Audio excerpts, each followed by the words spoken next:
Sou artista e ilustradora, faço parte do projeto Desperta Artes, junto com a minha amiga Renata Dias, ao qual criou o projeto que envolve literatura e ilustração. E estou aqui hoje para falar um pouco com vocês sobre as formas geométricas. Vamos fazer pequenas oficinas, bem simples mesmo, só com passo a passozinho de alguns exercícios, falar sobre essas formas geométricas principais que a gente utiliza e vê o tempo todo em objetos, em formas da natureza, em plantas, em animais e em tudo, né? Porque tudo que a gente vê tem uma forma, é um símbolo, às vezes é um signo, imagens, no geral, todas elas são constituídas por formas. Então, vamos começar. Vamos dar início a essa pequena oficina bem básica, mas já vai dar pra gente tirar ideias bem legais pra gente criar imagens e figuras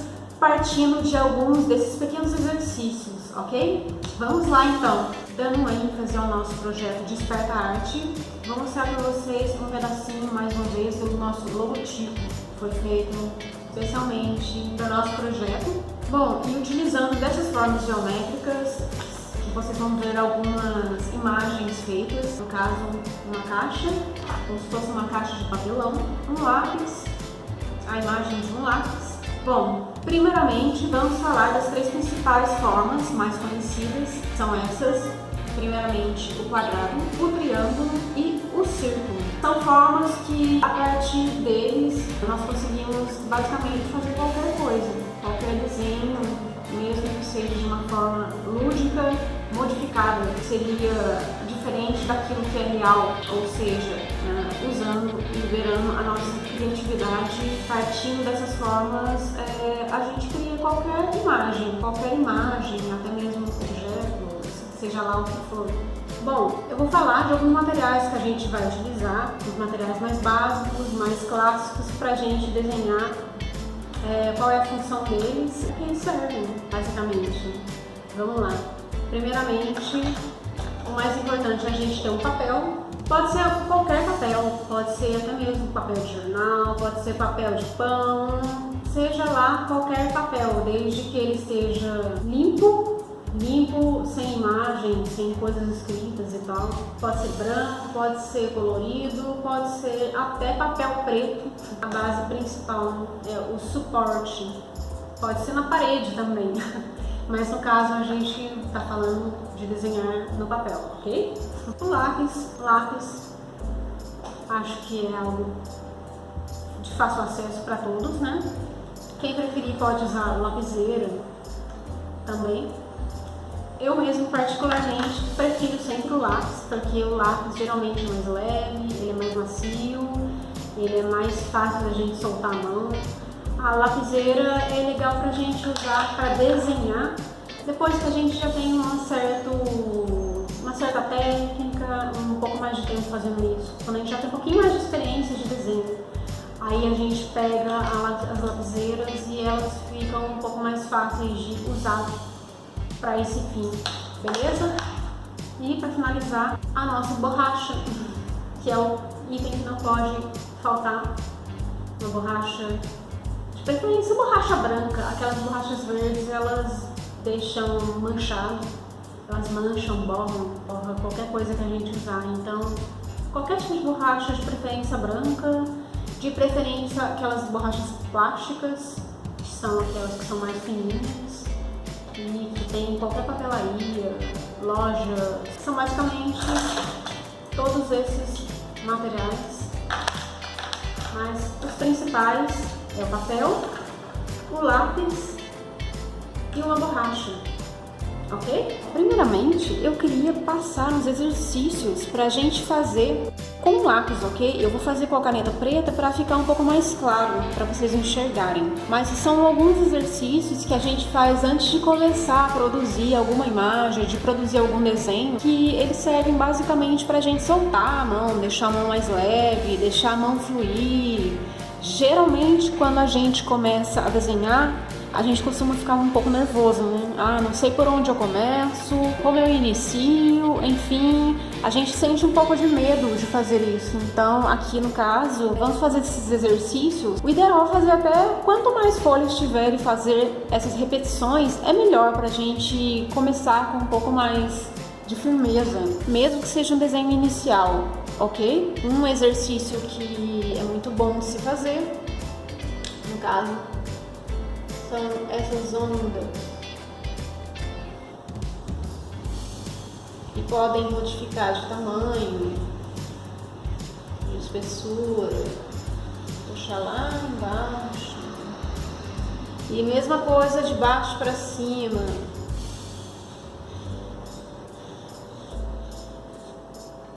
Que é mais pra gente ir soltando nosso traço mesmo, sabe? Tipo, fica mais leve. No começo, às vezes, o traço fica... as linhas ficam todas tortas. E depois, quando a gente faz isso mais vezes, o nosso traço fica com um pouco mais de firmeza. Legal? Aí aqui um outro exercício também que é bom de fazer, que é o famoso L. De cabeça para baixo, primeiramente. Pode se ir espaçando, fazer pequeno,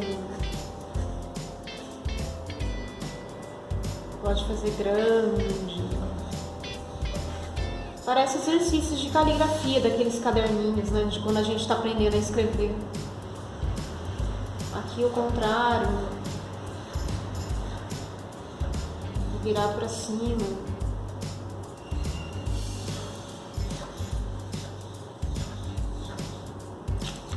Ok? Outro exercício que é bem bacana e importante da gente fazer também é linhas horizontais. Vamos dar uma rabiscada, puxar umas linhas, outras próximas uma da outra. Depois a gente vai alargando.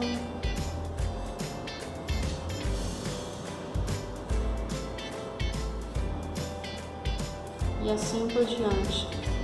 Também serve para a gente dar início a traços, até mesmo para escrita, para essas caligrafias modernas que estão na moda agora, sabe?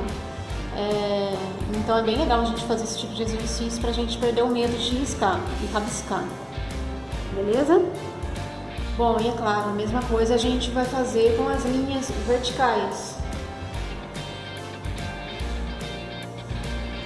Chato, no começo fica meio torto, mas assim, quanto mais a gente vai fazendo isso, a gente vai soltando a munheca, como alguns falam, a gente vai ficando mais solto, mais livre.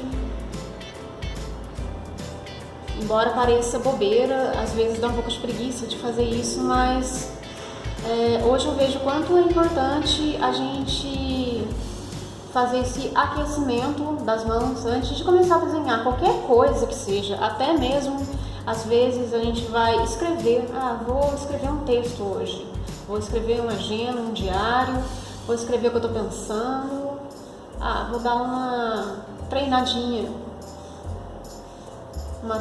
antes, só para dar uma soltada nesse movimento das mãos e eu poder escrever com uma letra legal, bonita, mais solta, mais natural, mais orgânica. E é isso. São exercícios bobos e bem simples, se for pensar, né? E eles fazem muita diferença quando a gente está produzindo nossos desenhos. Muita diferença mesmo. Acreditem se quiser. Mas eles mudam bastante. Tira um pouco dessa nossa insegurança na hora de fazer o desenho ou começar qualquer coisa que seja. beleza? Aqui vou novamente mostrar para vocês a imagem onde tem o quadrado, o triângulo e o círculo. São as três principais formas geométricas que encontramos na natureza e que, partindo delas, a gente consegue formar imagens e desenhos e passar informações. São imagens bem básicas, né? Bem simples de se fazer. A gente vê no dia a dia o tempo todo e elas podem ser base para muitos desenhos, para muitos símbolos, muitos objetos que a gente às vezes nem pensa. Só quando a gente está desenhando que a gente se dá conta. Vamos lá? Vou mostrar um exemplo bem rápido e bem simples, ok? Vamos lá. Partindo da imagem do triângulo, que é essa segunda forma aqui, bem conhecida, né? Vou fazer um desenho bem simples também, tá? Só para passar uma imagem.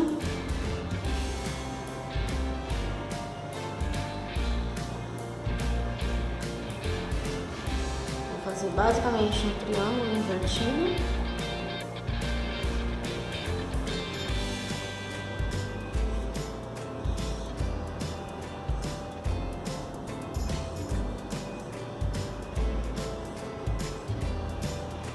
Dei uma borrada ali. Tem de uma forma bem simples um sorvete.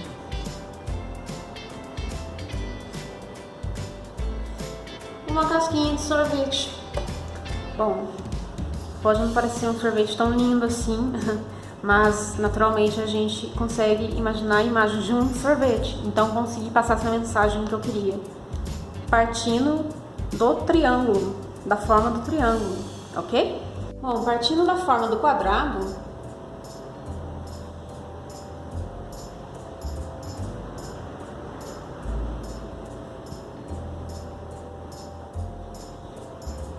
vou puxar umas linhas diagonais para cá.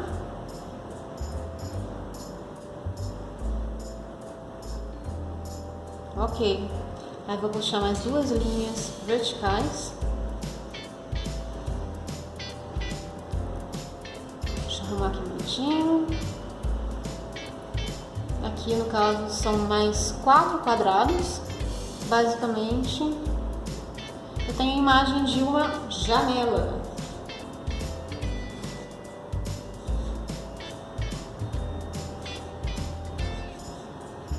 Tem uma janela feita utilizando basicamente quadrado, bem basiquinho, não tão bonito assim, ok, gente? Mas é uma imagem simples e já passa a mensagem que a gente quer transmitir, né? De que isso é uma janela aberta. Agora, partindo da imagem do círculo, a forma bem conhecida da bola, no caso, mas não é uma bola, é um círculo. Vamos para uma outra imagem bem simples. Ok.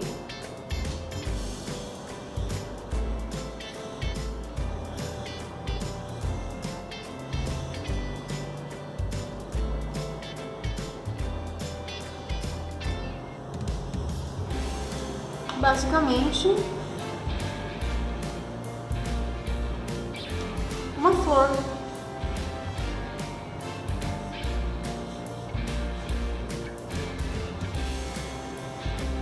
Eu tenho uma flor de forma simples e orgânica. Eu consigo transmitir a imagem de uma flor, partindo basicamente no centro do desenho com um círculo.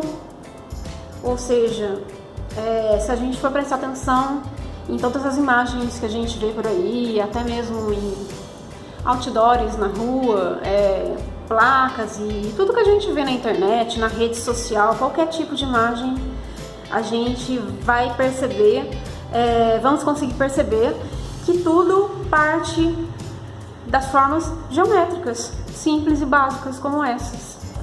Beleza, galera? Agora eu vou fazer uns pequenos desenhos rápidos aqui que representem imagens simples novamente e que todas partindo de figuras geométricas e linhas e pontos e essas coisinhas bem simples para facilitar a nossa vida e ver que desenhar não é difícil, desenhar não é nada impossível, é apenas prática, treino, exercício, assim como tudo na vida, beleza?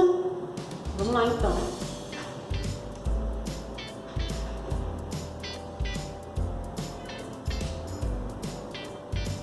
Aqui utilizando a forma do quadrado,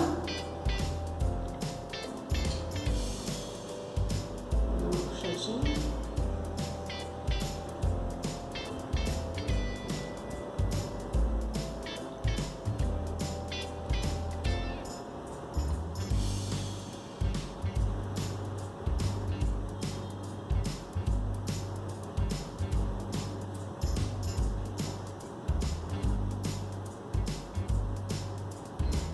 Fiz basicamente uma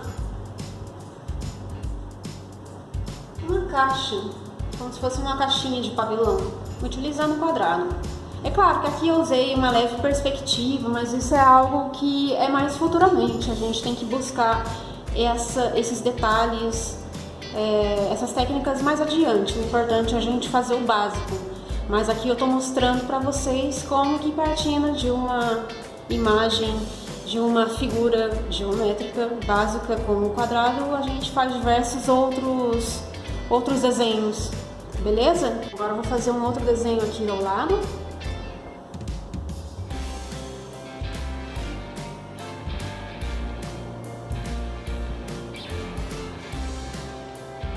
Utilizando as retas, retângulo, quadrado, mais ou menos, né? Aqui eu estou usando um triângulo na ponta, basicamente.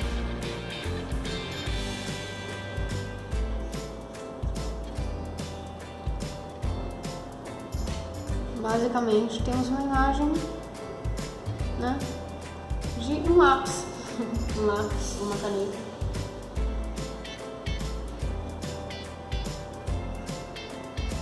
Um lápis.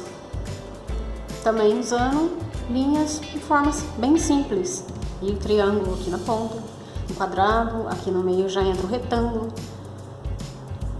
Ou seja, é bem simples, né? Aqui no canto aqui eu vou fazer mais um desenho utilizando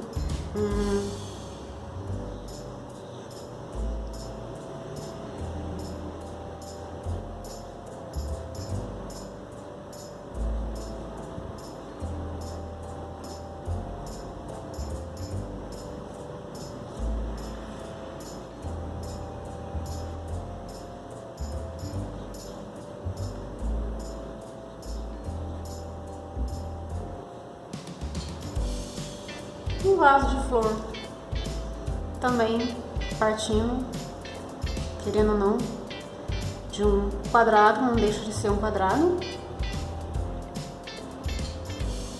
Um quadrado com um círculo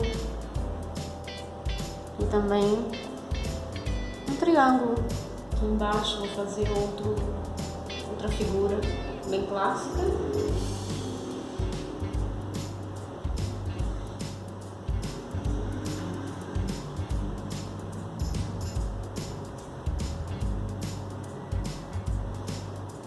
Mais ou menos, só pra gente ter uma ideia, viu, galera?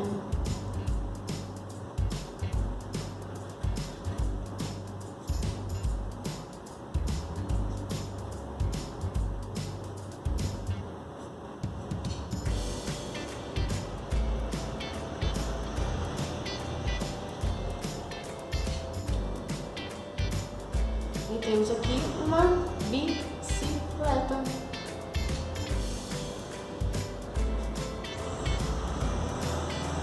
Beleza? Vou fazer um nozinho aqui, aquele que a gente já também conhece.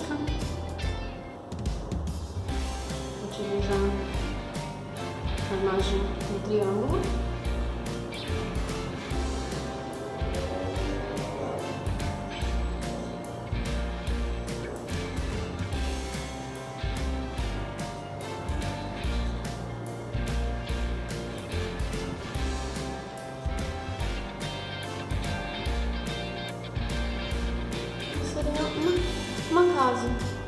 casa de forma bem simples.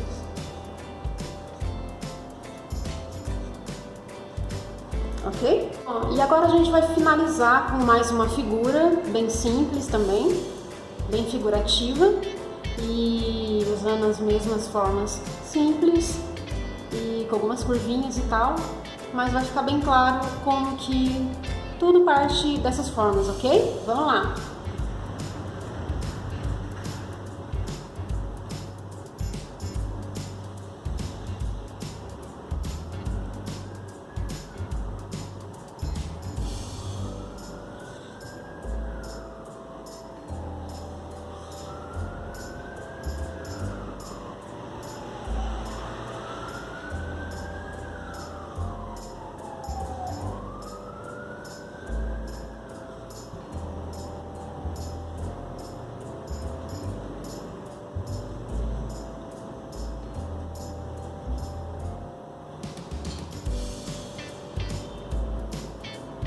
E temos aqui um carro bem simples, tá, galera? Mas temos aqui um carro. Beleza? Deu para entender mais ou menos? Deu para ter uma ideia básica de como que é simples a gente ir puxando as linhas e usando essas formas e essas figuras e vamos formando. É uma formação, né?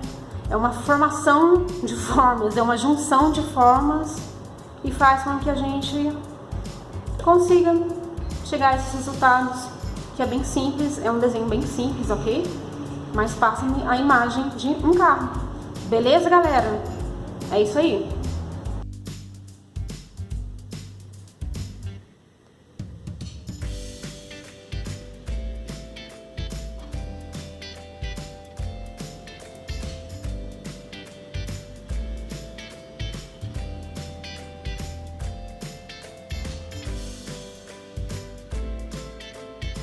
Olá, meu nome é Renata Dias, sou poeta e escritora guaratinguetaense, autora do projeto Desperta Arte em parceria com a Secretaria Municipal de Cultura de Guaratinguetá e apoio da Lei Federal Aldir Blanc.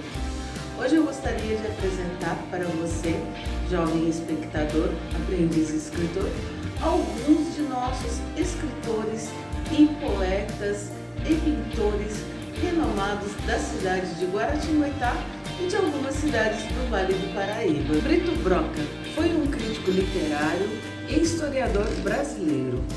Admitido na Escola Normal em 1923, atuou como colaborador do jornal Correio Popular em Guaratinguetá.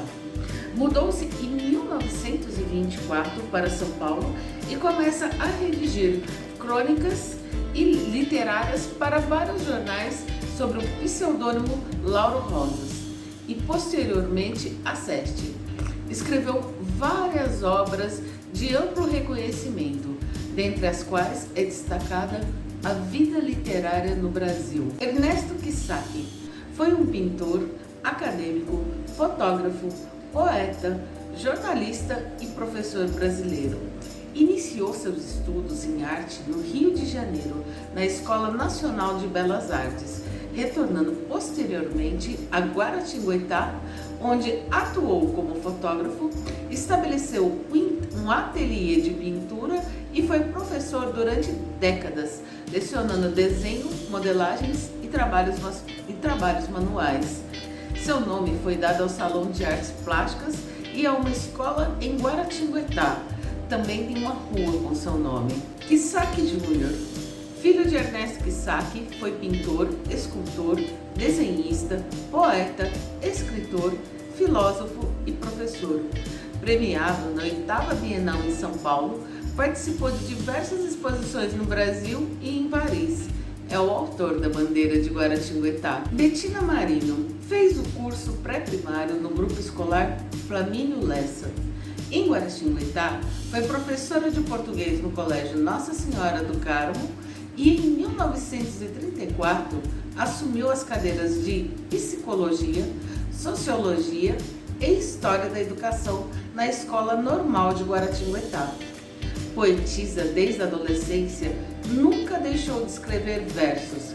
Registrou crônicas admiráveis sobre fatos da vida da sociedade de Guaratinguetá nas primeiras décadas do século XX. Marino não teve uma projeção nacional como escritora, como poetisa, mas eu faço questão de trazê-la para esse vídeo como uma ilustre guaratinguetaense pela sua atuação local como escritora, como professora e como ativista social.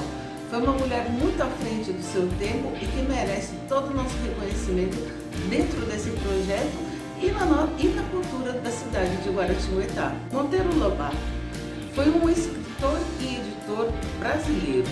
Nascido na cidade de Taubaté, é autor do Sítio do Pica-Pau Amarelo, maior destaque da literatura infantil. Criou a editora Monteiro Lobato e mais tarde a Companhia Editora Nacional. Foi um dos primeiros autores da literatura infantil de nosso país e de toda a América Latina. Ruth Guimarães, Cachoeira Paulista. Primeira escritora negra que conseguiu projetar-se nacionalmente com o romance Água Funda. Formou-se em filosofia pela USP, profissionalizou-se como jornalista e colaborou assiduamente na imprensa brasileira. Poetisa, cronista, jornalista, escritora, romancista, tradutora, uma das principais referências literárias da região do Vale do Paraíba. Eugênia Sereno, São Bento do Sapucaí, se perpetuou com uma única obra, O Pássaro da Escuridão, livro qual tem extrema semelhança com Sagarana de Guimarães Rosa, se comparada a partir dos neologismos nele existentes. O que é um neologismo? É a utilização de novas palavras compostas a partir de outras existentes, como por exemplo a palavra deboísmo. Maria de Lourdes Borges Ribeiro, cofundadora do Instituto de Estudos Vale Paraibano, escritora e folclorista, ministrou cursos de folclore em universidades brasileiras e latino-americanas. Participou de simpósios e congressos nacionais e estrangeiros representando o Brasil em diversos países. São suas obras de destaque A Dona do Moçambique, O Jongo, O Baile dos Congos, Na Trilha da Independência. Agora eu irei falar dos novos autores vale-paraibanos que estão fazendo história contemporânea. Robson Hasman é professor do Instituto Federal de São Paulo, possui mestrado e doutorado em letras pela USP, colaborou com a Secretaria de Cultura de Guaratinguetá em ações sobre literatura africana. É autor de Linhas Tracejadas, Contos e Erro e Surpresa. Tiago Feijó nasceu em Fortaleza em maio de 1983. No entanto, sua atuação literária tem sido aqui, na cidade de Guaratinguetá. Formou-se em Letras Clássicas pela Unesp. Atualmente, mora em Guaratinguetá e em nossa cidade escreveu 2 livros, Diário da Casa Arruinada e Em Solitudes. Escritor e professor, seu livro Diário da Casa Arruinada foi finalista do Prêmio São Paulo de Literatura 2018. Renice Ordini, Cachoeira Paulista. Renice Ordini, escritora, graduada em Letras e pós-graduada em Revisão de Textos, colunista literária do jornal Potigar, Rio Grande do Norte e redatora do jornal Pelo Vale.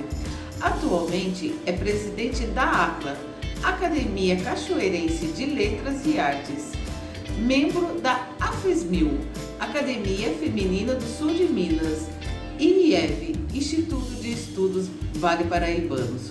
Autora do livro O Vale Literário de Rutinha, que homenageia Ruth Guimarães. Eliane Troia é natural de Santo André, no entanto, é mais uma escritora que faz sua história literária no Vale do Paraíba, na cidade de São José dos Campos. Poeta, designer de moda, artista visual e arte-terapeuta. Iniciou sua carreira como artista como designer de moda. Passado um tempo, começou a atuar nas áreas de educação e de comunicação. bacharel em design de moda pela Univap, pós-graduada em Fundamentos da Culturidade pela Unesp, atualmente mestranda no programa de pós-graduação em Estudos da Condição Humana da UFSCar Sorocaba. Para a escritora, antes de ser designer de moda, profissional da comunicação e pesquisadora, ela é uma artista que busca ressaltar a criatividade como principal agente de transformação humana. São suas obras Entre Recortes, Uma Águia de Gêmeos, Qual Era Mesmo a Roupa de Maria? E também organizou, junto de Cláudia Regina Lemes, a primeira antologia de estudos femininos Somos Nós, em São José dos Campos, com outras autoras da cidade. Tander Delu é publicitário, músico, fotógrafo e escritor. Reside na cidade de São Bento do Sapucaí, mas é natural de Monteiro Lobato. Antes de enveredar pela literatura, o autor tocou por 16 anos em uma banda de punk rock chamada Reatores. Chegou a gravar 4 CDs contendo um total de 60 músicas, todas com letras de sua autoria e muito elogiadas pela crítica. Em 2007, o autor lançou uma coletânea de contos intitulada Além do Vale do Terror e da Imaginação, só com contos e histórias ambientadas no Vale do Paraíba. Suas influências vão desde Zé do Caixão a Stephen King.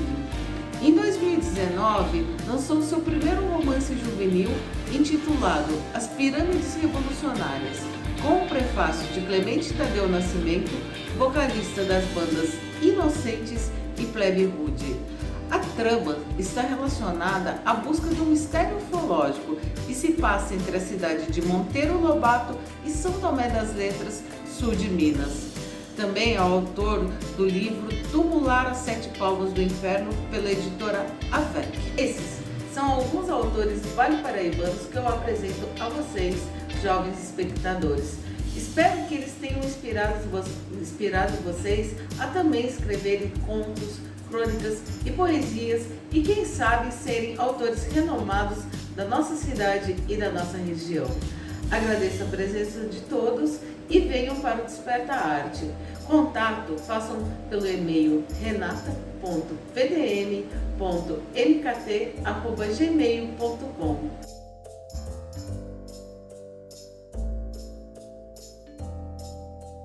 Eu gostaria de finalizar essa sequência de vídeos contando um pouco da minha trajetória até criar o projeto Desperta Arte. Eu sou estudante de pedagogia, estou no 7º semestre e cada semestre nós fazemos projetos integradores. E foi nesses projetos integradores que eu tive mais contato com um público infanto-juvenil. Vi sim nessas crianças nas salas de leitura um interesse sim pela leitura, pela literatura infantil.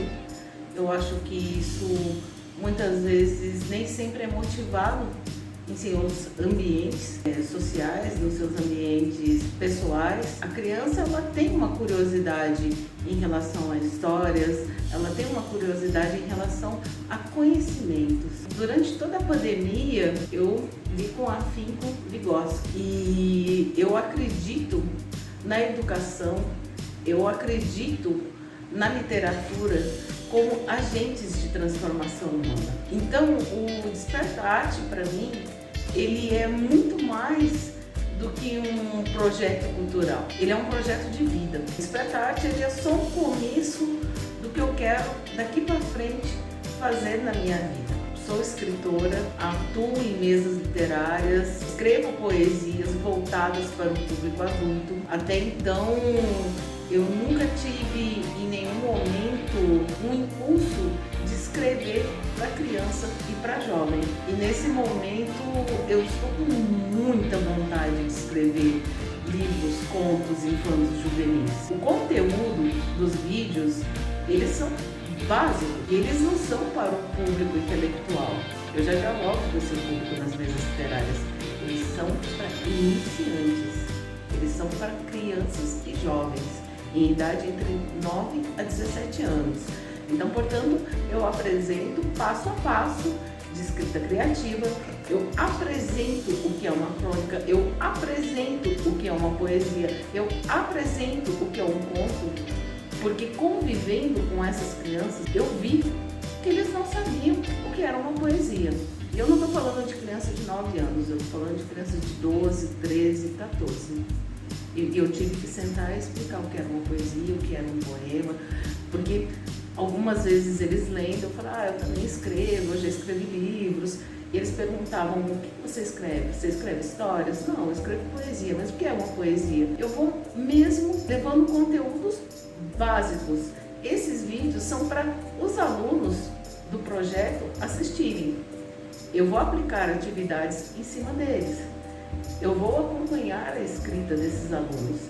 O meu momento mais aguardado no Desperta Arte é ver os escritos dessas crianças e desses jovens e também ver os desenhos e as ilustrações. O processo é exatamente esse: colocar as videoaulas básicas na internet para eles terem acesso, desenvolver a escrita, acompanhar, monitorar nas escolas, coletar o material deles, após esse material coletado, publicar o livro e distribuir nas instituições culturais aqui da nossa cidade. O objetivo do Desperta Arte, além de despertar a escrita na criança, que é um recurso imprescindível na vida de qualquer pessoa, é também estimular a leitura. Em um momento em que os jovens eles estão cada vez mais voltados para a linguagem audiovisual, para os gamers, e assim, nada contra esses recursos de linguagem, mas isso não isenta de exercer também a leitura. E a leitura, como cansei de falar nos vídeos anteriores, como vou falar a minha vida inteira, ela facilita a escrita, a ortografia. Ela é um recurso assim a ser utilizado por uma vida inteira. Eu convido os jovens que estão assistindo esse vídeo a entrar em contato comigo através do meu e-mail renata.pdm.mkt@gmail.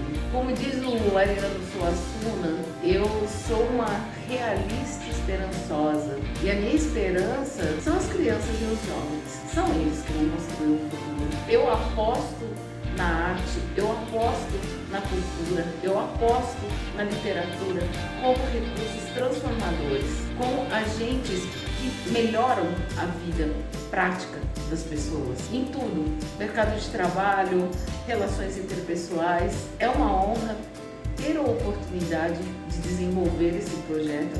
Eu acredito nele.